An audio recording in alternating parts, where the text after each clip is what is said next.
Hello again. I guess it's time for us to chat, as is our routine. Not to imply that this is unwanted. In fact, I think I'm growing rather fond of you. You and I have shared a grand nothingness, and I feel as though your belly is a suitable embassy amidst the unknown above.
Do you want me here?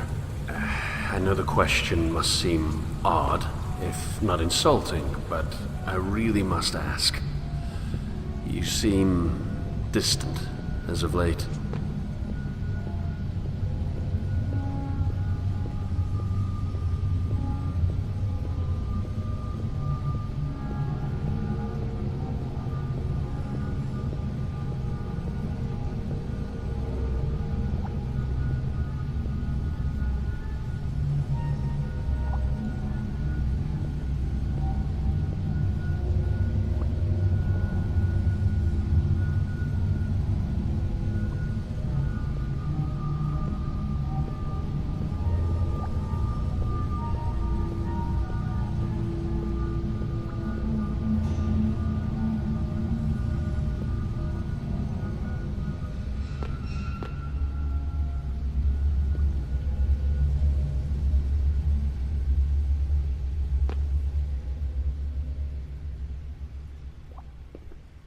Admittedly, and please do not take offense, your innards sometimes frighten me.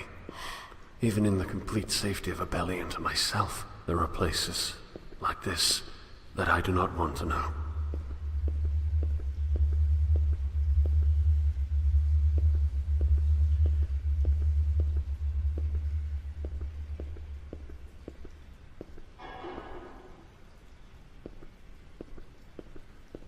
I wonder if the dwellers would cluster together like rats if they really understood the true value of isolation. All of their pathetic little wars and ridiculous assumptions of superiority would be washed away if they all had their own private labyrinths to roam around in. Granted, they could never understand the importance of the individual, the megalomania of justice in the guild, order, and, yes, even the unknowing. It's far too strong. There really is no point in even attempting dialogue.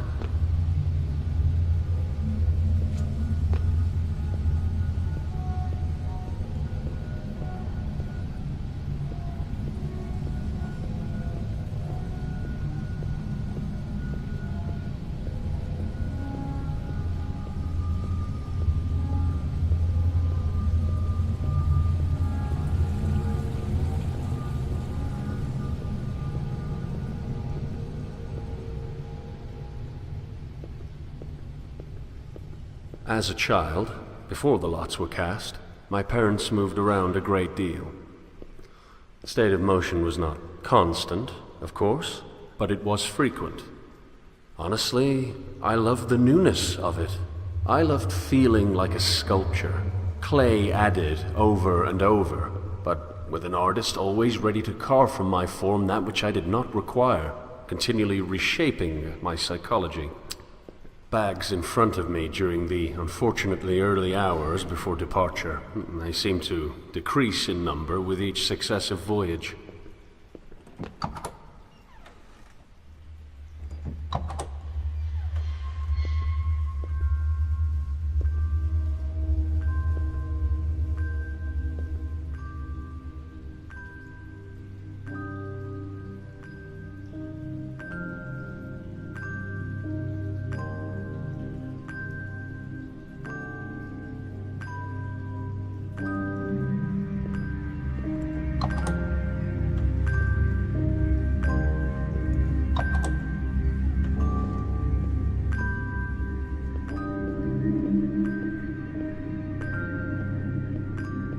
shouldn't be here.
Please, I cannot swim this deep. Let me out. Please.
Would you be angry with me if I removed his work? I'm not exactly a fan. Before I assumed this portion of your stomach, he existed as a parasite, eating away at your flesh before making his escape. I'm told that he refused to accept the sustenance you haul in from the outside. Some say he went insane after attempting to live off of the unclean water. Poor fool.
Shall I ascend to your lungs and feel your breath?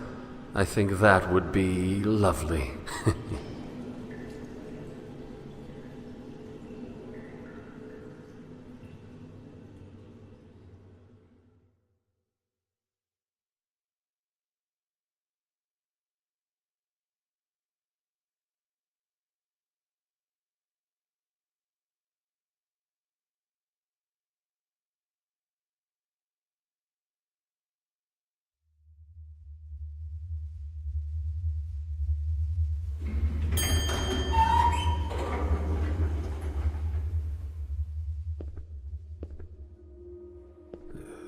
Simple little animals, aren't they? Filthy, no doubt, but can you really blame them? I suppose that if I were to hate them for their nature, I would be just as filthy.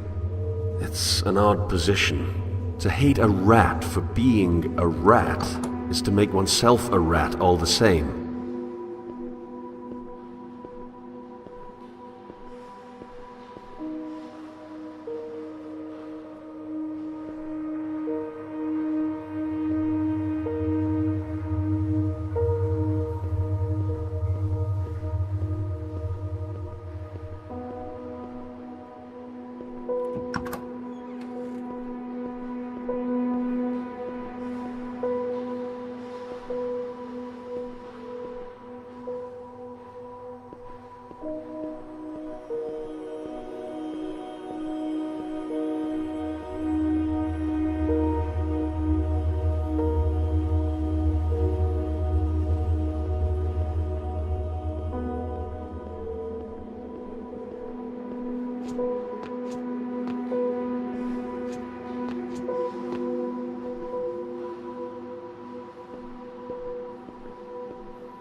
What's down there?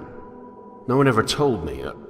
Not that I know anyone. Apparently, after the Guild took this area from the Order, they felt the need to block off the tunnel leading to an access point dumping into the unclean water. Everyone knows not to drink it, so why block the path?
I don't think I'm a particularly condescending person.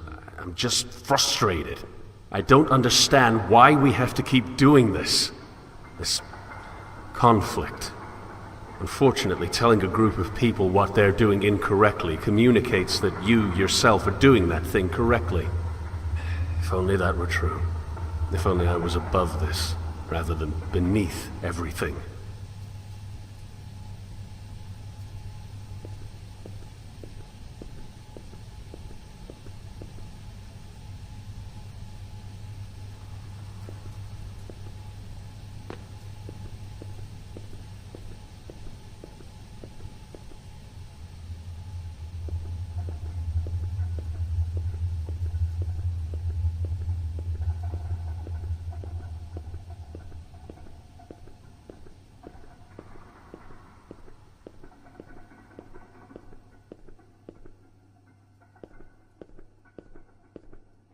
What is this?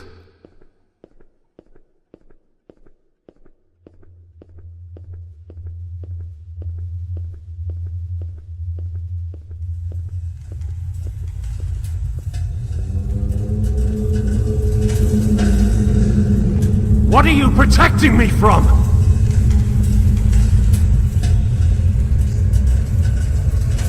I must see it. I must see what they've done. I must see the extent of Nineveh's fruits, and I must see what they've done to you. Tarshish is nothing but a distant glimmer on the banks of void. There is nowhere now but you, and you must let me explore your guts like the parasitic worm I am. Let me see the decay. Let me see the Leviathan! Open these doors! Open them now! What have they done?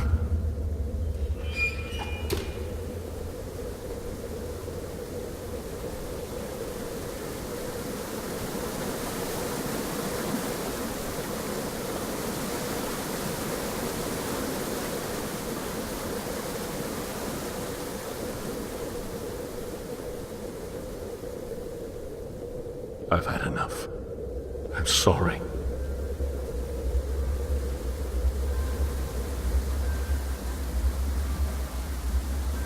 You were right. I'm not ready. I'm sorry. I'm so sorry.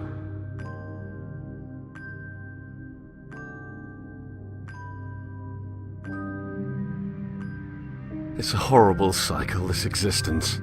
I reach out to connect with them. Again and again I try, only to discover that nothing has changed. So I return home. Progression is lost, and I restart the cycle. I just want to sail.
It's funny how they all hoard the same supplies.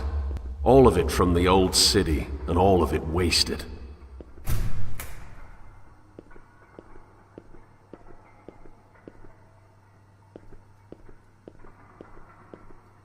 Would you grant me another ascent? I've explored your innards. Let me scale your back.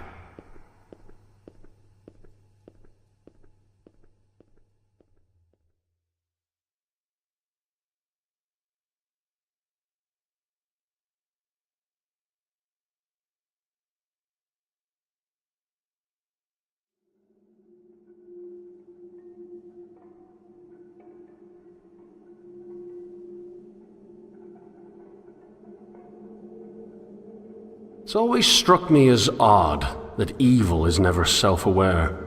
I mean, the most horrendous actions, these conglomerate endeavors of warring cabals, are caused by the best intentions. So all that's left is this grand suspicion of idiocy.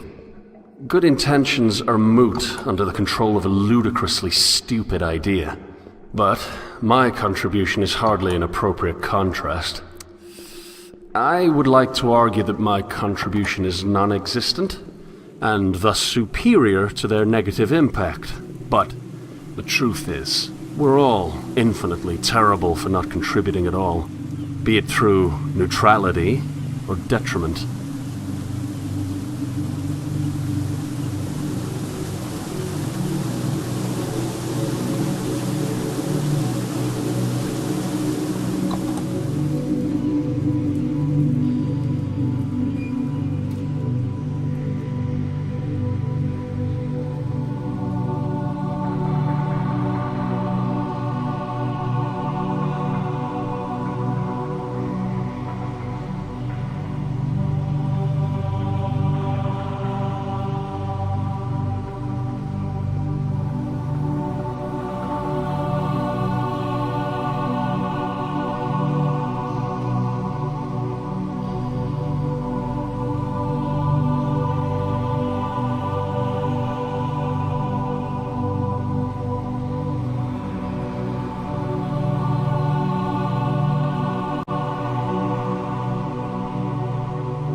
Perhaps I should kill myself.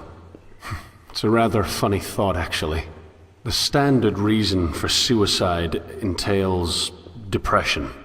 A sad portrait of a weak mind. But my desire for death is far more utilitarian. I feel as though I am useless. And I gather that this feeling is similar to what the others have felt. I do not suppose that any of them felt any particular brand of gloom before the end. Just a single shade of grey. At any rate, I prefer this situation to its emotional alternative. We Minotaurs are only different in that we're honest. We see what our species has become. We see the disease, and we see that there's no cure. What then, Should I linger until I grow old and die, affecting nothing and assuming the role of sewage? No. I'm beginning to feel as though the only honorable route is a swift end. Time has changed from an agent of death to an agent of cleanliness, wiping away existence like some sort of cosmic and crematory disposal. And I best incinerate myself before the universe is forced to deal with me through age.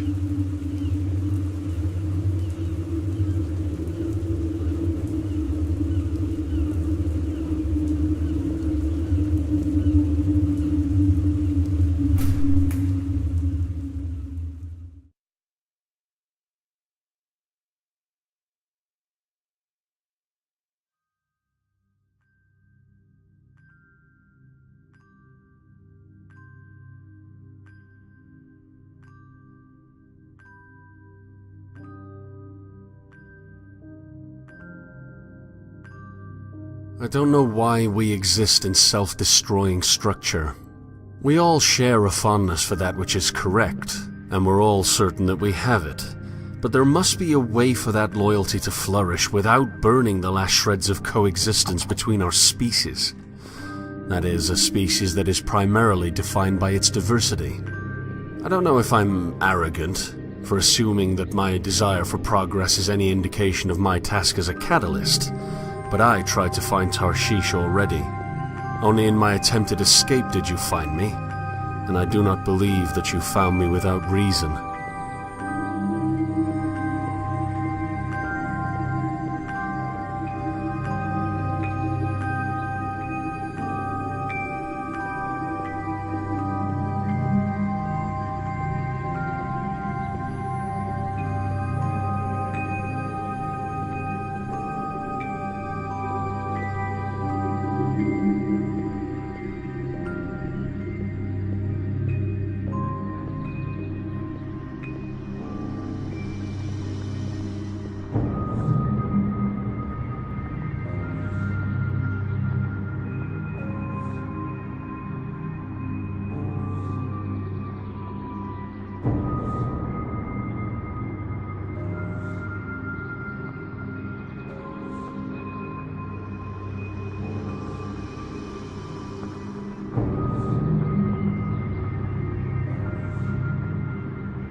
These dreams act as mirrors.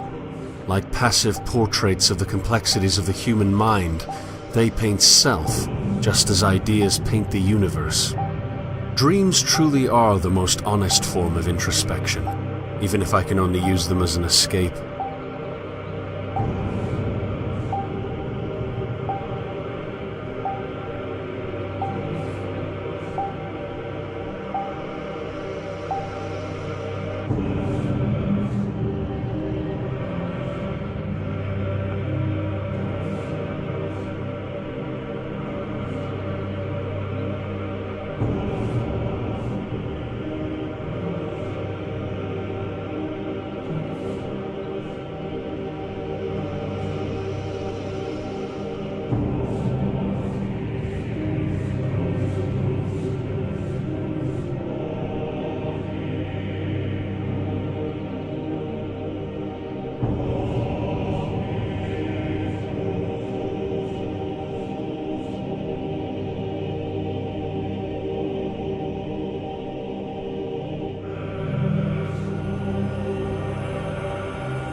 Of course, if this mirror is to be trusted, then I'm just as vile as the others.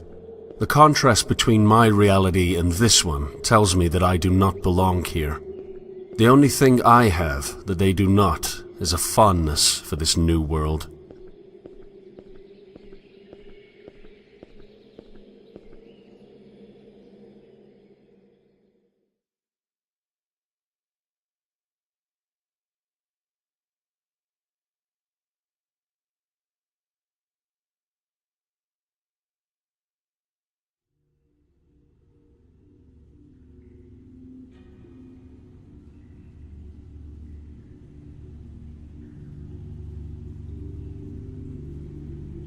I actually knew the man who lived here. I believe his name was Solomon, though he insisted that the matter was irrelevant. During the few times we spoke, he seemed ungrateful to the point of mental masochism. He would consistently act as though you have somehow maliciously trapped him within your confines to limit what can be done with the outside. I, of course, know you better. You and I have a special relationship. Before the fall, I had access to a monolithic complex of voices. My parents would simply drop me off with the instruction to learn. Vague, certainly, but the uncharted nature of the command provided me the freedom to let my interest plot the course. My travels picked up in speed as the voices became stronger, pulling me ashore to distant lands where discovery welcomed me with open arms.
It's true, my world is by no means ideal, and to say this is to admit to having an ideal at all, but that ideal is far beyond my reach.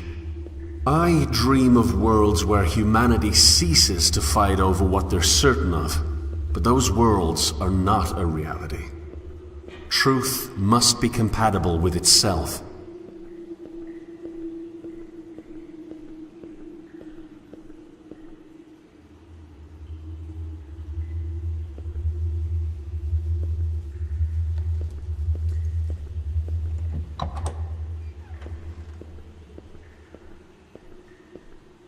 Yes, my dear Solomon, a marginal effect. One small step towards the unattainable indeed.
How much do you know of the old world?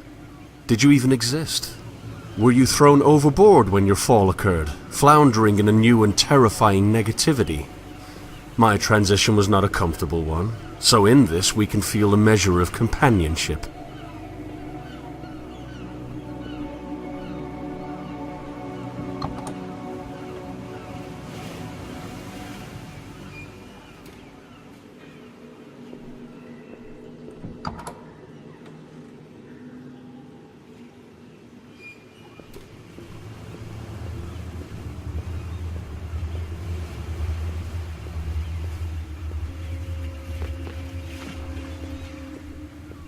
Do you still believe in a world out there in the blue?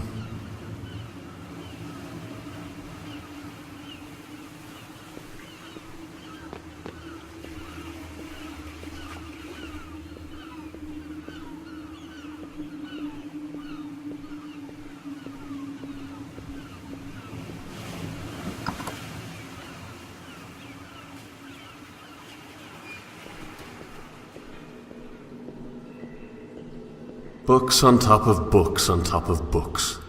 Voices creeping in from the vasts of a larger and more ancient world, now trapped in the claustrophobia of narrow minds and cold halls.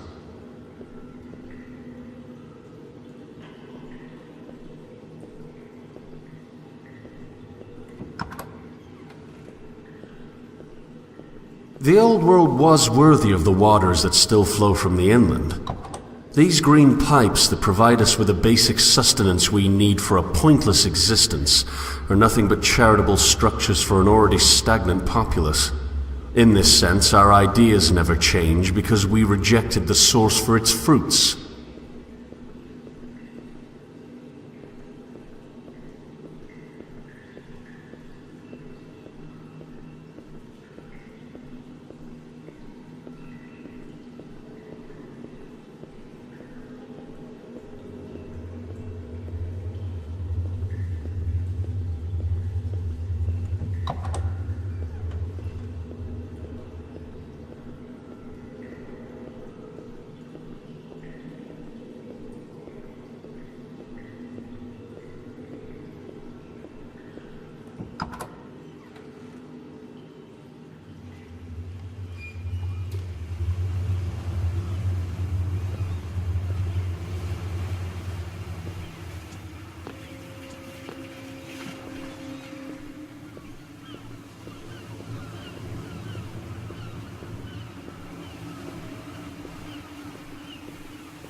One of the larger unknowing camps is nearby. Their lack of organization tends to make it difficult for them to avoid the conflicts between the Guild and the Order. Of course, the unknowing themselves make their own little raids. This results in it being difficult to maintain any sense of pity. Regardless, I'm sure the onslaught was horrendous. People never fight harder than when someone else attempts to uproot their anchor, even if that someone only does so by existing.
We're getting closer, Leviathan. I'm sad to say that our time together might be ending.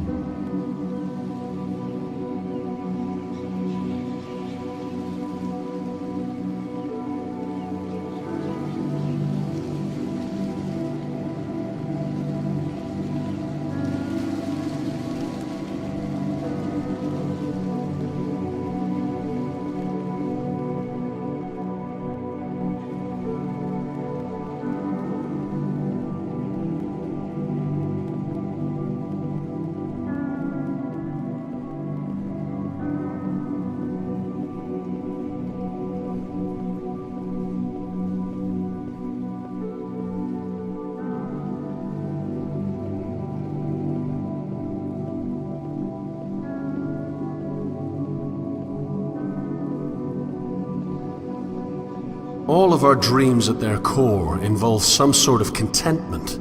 This is the one desire we all share, but is it a goal that really should be met? After finding contentment, what then? Where is there left to explore after the last temporary comforts of happiness have been extracted?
Our island is plagued with the fruits of a collective mental landscape that defines us as desperately holding on to something correct. So there is no place to hide, without truly secluding, or perhaps risking, the inland. On some level, I feel as though I cannot blame the dwellers. Their zeal for truth is commendable. They're fighting for something, rather than keeping it to themselves.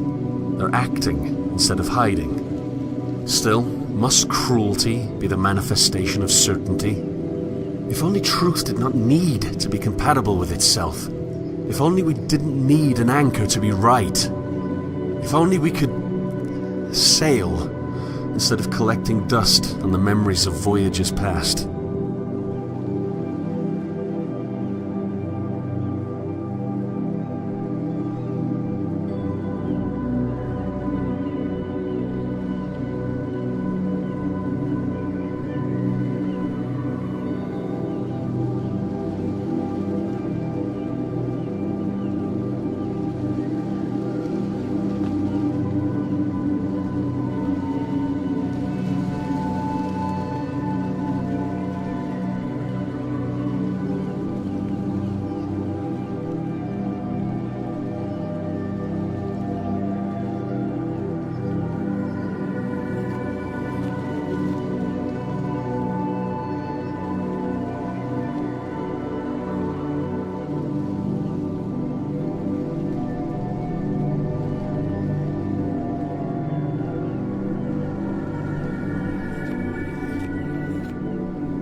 Is this dream truly manifesting?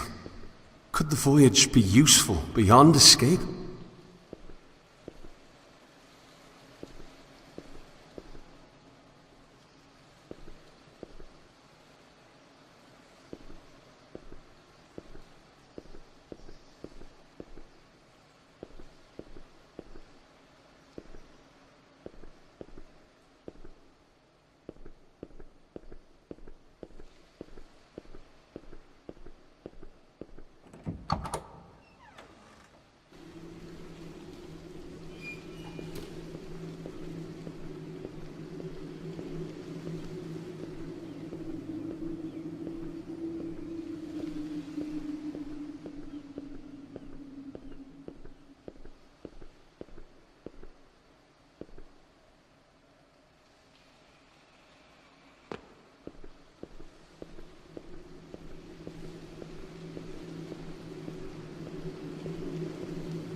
I remember the exact moment. I remember the slight touch of ocean air passing over my skin as I stared aimlessly into the afternoon sky. It's interesting how, though generally more depressing, I actually preferred a cloudy sky to a clear one. Two vast expanses of blue separated do not have that quality of diversity that a more speckled display boasts. This is not to say that a cloudy sky is wholly unfortunate, because there were moments amidst the grey that I learned to dwell in. I learned to live in the moments where the heavens would tear through the sky as if digging through dirt, creating little bursts of pastel light in the otherwise desaturated gloom. It's as if clouds are nothing but a frame. I wonder if without them, happiness would turn into a flat portrait of stagnation.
We're almost there, Leviathan.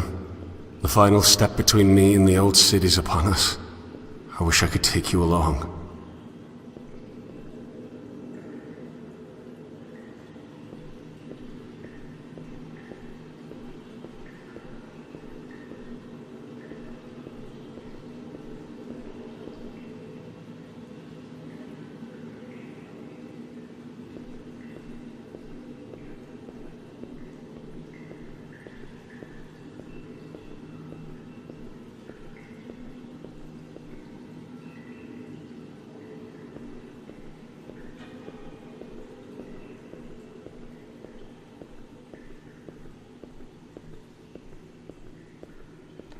Will you remember me?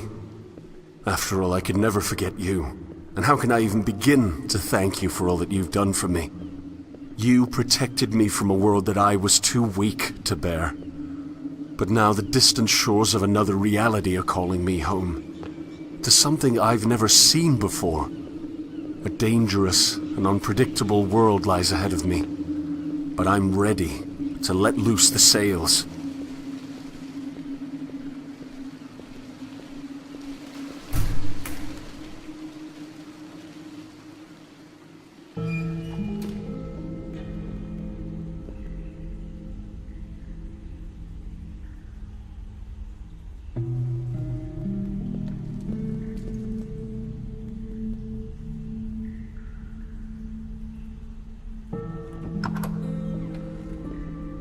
My father once recited a poem to me about an older world. I believe it was called Dover Beach. I can still remember the imagery, just the words that escape me. We stood at the shoreline, waves crashing in, each wave eroding yet another piece of what I once believed. I think my father saw what was happening to me. He saw the dwindling of my dreams, the death of discovery. I could no longer rely on ABBA to build my dreams back up. Left with nothing, I convinced myself that there were no dreams.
Here it is. The leap. Goodbye, my old friend.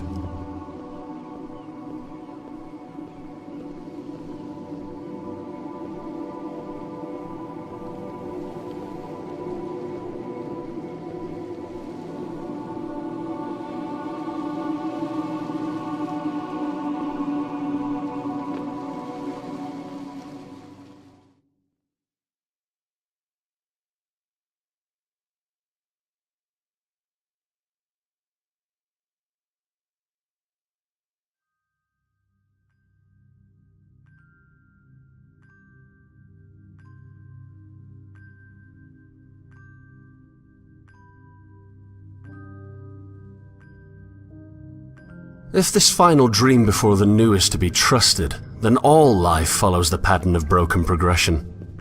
Some call it redemptive history, still others call it galvanization, yet the trajectory is undoubtedly the same.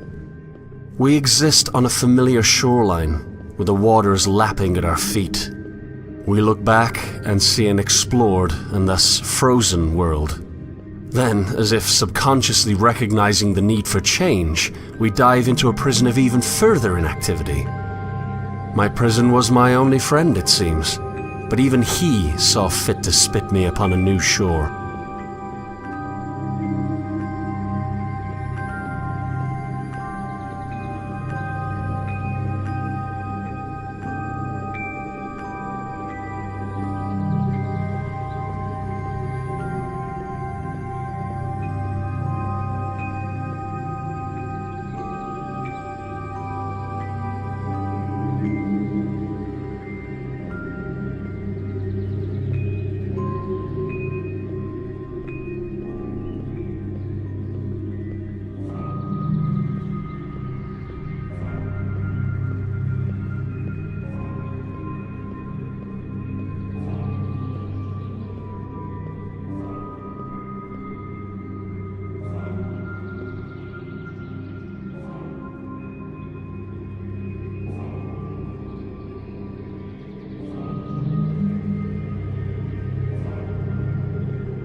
won't lie, I do miss Leviathan.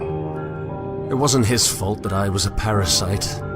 But was he necessary at all? After being cast out, was devolution in his stomach the appropriate next step? Why couldn't I have simply washed ashore to the old city?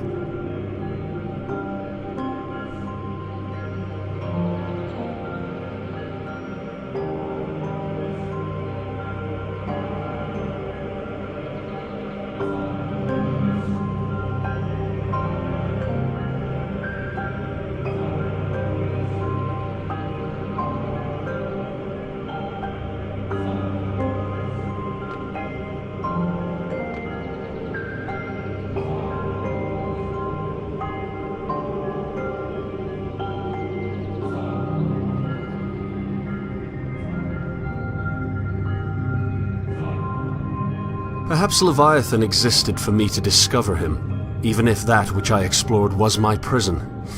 Perhaps I simply needed to see the stagnation before evolving.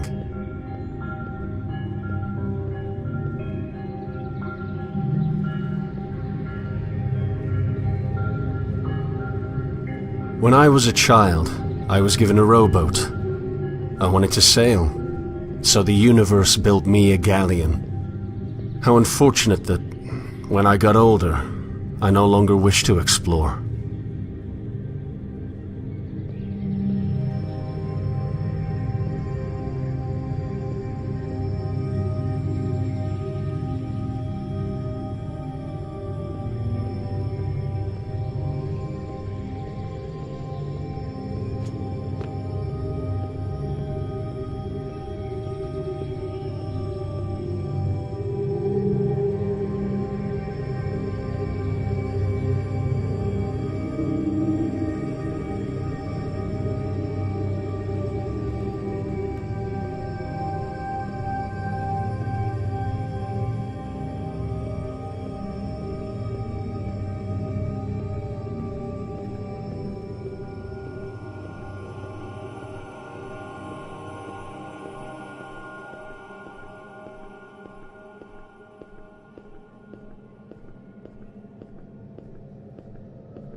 I am going to explore again.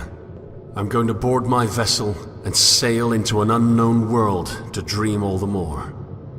I'll leave this dream behind to feel the sand of other shores in my hand and let it loose as I travel inward towards newness.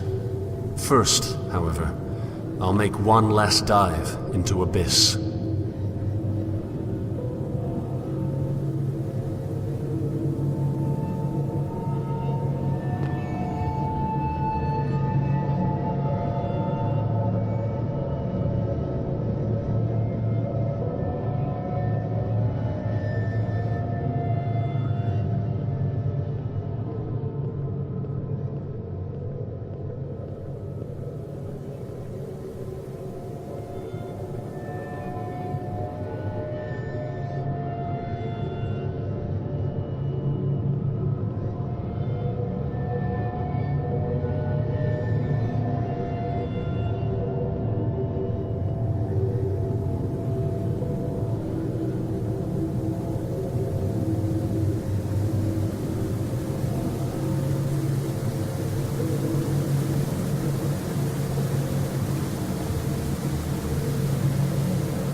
Here lies my captor, the great sleeping fish. My foundation's been disintegrated. I'm left with nothing but void. However, the baby of belief need not be thrown out with the bathwater of certainty. An assertion from an assumption is still an assertion, making any deduction from that foundation subject to critique. I may not be able to deduce from a place that I know to be true, but that which I deduce from my dreams must still be compatible with itself.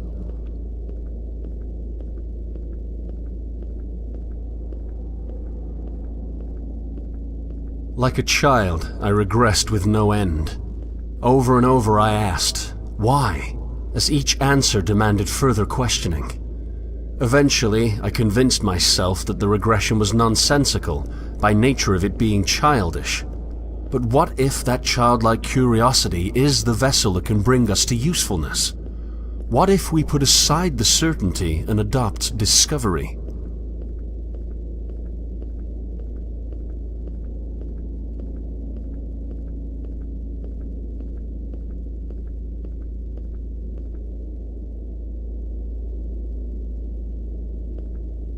I think I was wrong. Dover isn't where my dreams died. It's where one dream took over. I dreamt that I had no dreams. I dreamt that Dover smothered my belief with certainty. In truth, a truth that I cannot know, Dover ran red.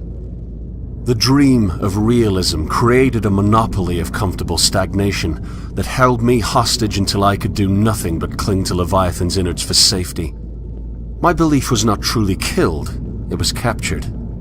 One belief was deemed more true than another, and I convinced myself that I was correct. I convinced myself that I could be correct. What if this dream's monopoly was disintegrated?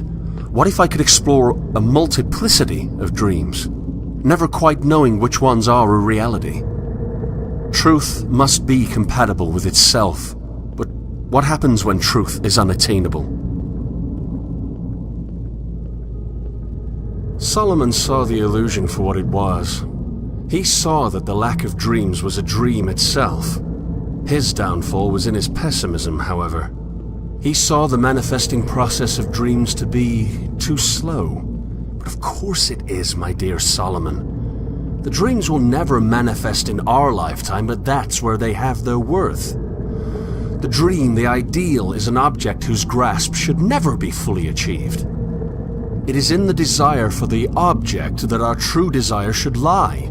We should desire to desire, and in presenting the ideal to a fallen world, we will make incremental steps towards perfection as the eschaton approaches. One giant leap for a man, one small step for mankind, Solomon. The Dweller's dreams could function within themselves, from their foundation, as long as the factions recognize that foundation as a dream. What point would there be in conflict if the dreams cannot truly be controlled? They have their dreams and they cannot assert which is superior. So why not sail?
Truth must be compatible with itself based on a starting point I can't prove.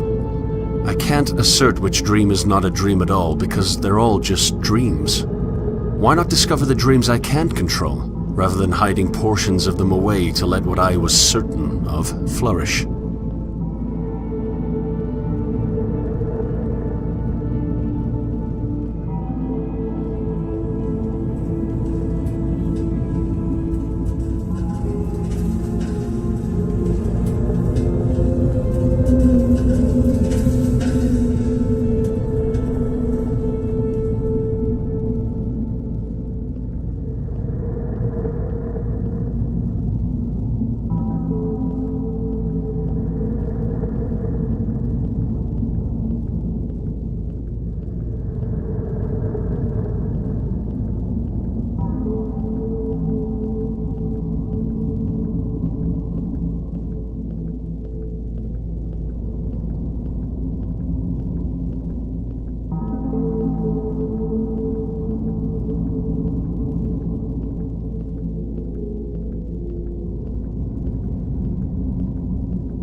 would tell myself that the real world has shown itself like a clear blue sky, spotless in its vast and flat nature.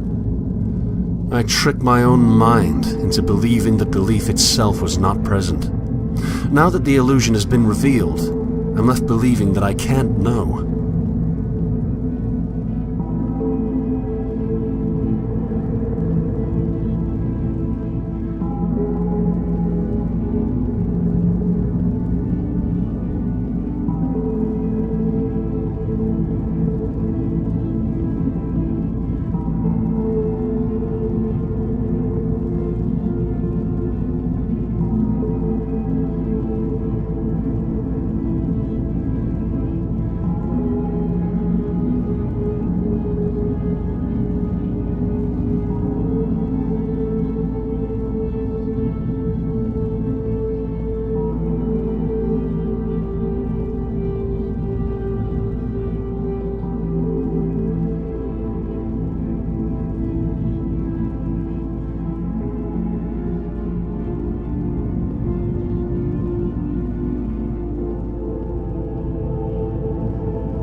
One last look at my cage. One last dive into the abyss of negativity. A terrible world full of terrible people, yes, but that can be changed. Epistemic humility can regress to the deconstruction of stagnation. What I previously thought to be stagnation itself, the lack of any true knowledge, is simply the deconstruction of an anchor, freeing us to traverse the unexplored.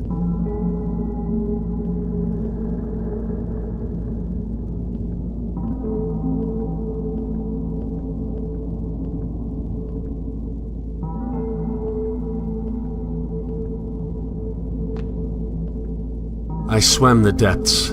I confronted the bottom of the redemptive checkmark. I was far more negative than those who still cling to certainty, but that's part of the progression. It's part of the broken progression. In this respect, we cannot improve without first deconstructing. Now, all that's left is to rise to the surface, board my vessel, and set sail for a new and terrifyingly uncertain world. The old city has called, and I wish that more would have the bravery to join me on my journey.